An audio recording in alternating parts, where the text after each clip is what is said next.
Saudi আরবের রাস্তায় সম্প্রতি ৩টি বিমান দেখা গেছে, যা দেখে সবাই ভেবেছিল যে এগুলো হয়তো রক্ষণাবেক্ষণের জন্য কোথাও নিয়ে যাওয়া হচ্ছে।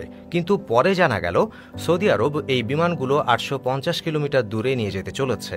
এতটা দূরে বিমান স্থানান্তর করে সৌদি আরব বিশ্বে প্রথম দেশ হয়ে গেল। তবে তারা কেন এত দূরে এই বিমানগুলো নিয়ে যাচ্ছে, চলুন সেটা দেখে নিই। যদি আপনি এই বিমানগুলোর রেজিস্ট্রেশন নম্বর পরীক্ষা করেন তাহলে বুঝতে পারবেন যে এগুলো ইতোমধ্যেই পরিষেবা থেকে অবসর নেওয়া বিমান। গত ৭ থেকে ৮ বছর ধরে এই বিমানগুলো জেদ্দা বিমানবন্দরে পরিত্যক্ত অবস্থায় পড়েছিল। বিমানের অবসর গ্রহণ মানে হল একটি নির্দিষ্ট সীমার পর যখন প্রস্তুতকারক বিমান চালানোর অনুমতি বন্ধ করে দেয়, তখন সাধারণত এসব বিমানকে এয়ারক্রাফট ওয়ানইয়ার্ড বা বিমান কবরস্থানে রেখে দেওয়া হয়। এই ধরনের বিমান কবরস্থান সবসময় শুষ্ক ও উষ্ণ এলাকায় তৈরি করা হয়, যেখানে ইঞ্জিন ও অন্যান্য সংবেদনশীল অংশ সিল করে রাখা হয়, যাতে ধুলো, আর্দ্রতা বা তাপমাত্রার কারণে ক্ষতি না হয়। যদিও এই বিমানগুলো অবসরপ্রাপ্ত হয়, তবে আধুনিক বিমানের ৯০% যন্ত্রাংশ পুনর্ব্যবহারযোগ্য হয় এবং কিছু অংশ অল্প মেরামত করে নতুনের মতো করে তোলা যায়। যদি বিমানের অবস্থা অবসরের পর ভালো থাকে তাহলে সেগুলোকে কার্গো প্লেনে রূপান্তরিত করা হয়। এছাড়াও অনেক বিমানকে ফ্লাইট সিমুলেটরে পরিণত করা হয়, যেখানে পাইলটদের প্রশিক্ষণ দেওয়া হয়।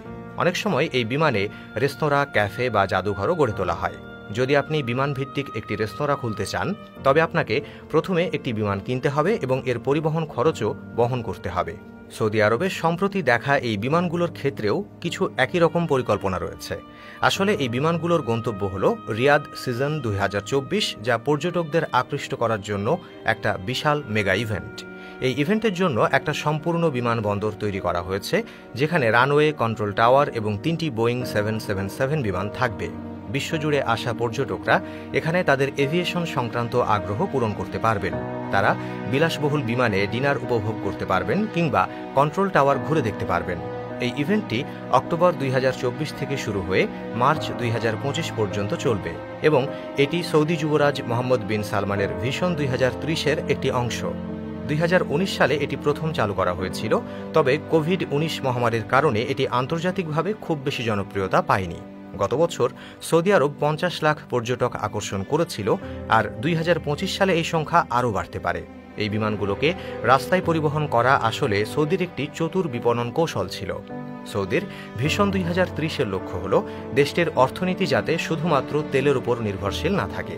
বর্তমানে সৌদি আরবের বেশিরভাগ রাজস্ব তেল থেকে অর্জিত হয়, তবে তারা পর্যটনের মাধ্যমে আয় বাড়াতে চায়। এটা অসম্ভব নয়, কারণ দুবাই ইতোমধ্যেই এই মডেল সফলভাবে বাস্তবায়ন করেছে। দুবাই এখন তার ৯৫% আয় পর্যটন, বিশ্বমানের অবকাঠামো এবং বিনোদন খাত থেকে করে, যেখানে তেল থেকে মাত্র ৫% আয় হয়। সৌদি আরবও পর্যটন বাড়ানোর জন্য $৫০০ বিলিয়ন প্রকল্প চালু করেছে। এই বিমান পরিবহনের কাজ একেবারেই সহজ ছিল না। প্রথমে বিমানগুলোর ডানা ও লেজ খুলে ফেলা হয়েছিল, তারপর বিশেষ ক্রেনের মাধ্যমে খুব যত্নের সঙ্গে সেগুলো ট্রেলারে তোলা হয়। রাস্তার কোথায় এই ১০০ মিটার দীর্ঘ ট্রেলারগুলো বাঁক নেবে তা আগে থেকেই পরিকল্পনা করা হয়েছিল। কিছু জায়গায় স্বাভাবিক যানবাহনগুলোকে রাস্তা থেকে সরিয়ে অফ রোডে পাঠানো হয়েছিল এবং পুলিশের পাহারায় ২০ কিলোমিটার প্রতি ঘন্টা গতিতে এই বিমানগুলোর পরিবহন সম্পন্ন হয়। মোট ১০ দিন এবং ১০ রাত লেগেছিল বিমানগুলোর গন্তব্যে পৌঁছাতে। এই ধরনের উদ্যোগ ভবিষ্যতে সৌদি আরবকে একটি বিশ্বমানের পর্যটন কেন্দ্র হিসেবে গড়ে তুলতে সাহায্য করতে পারে।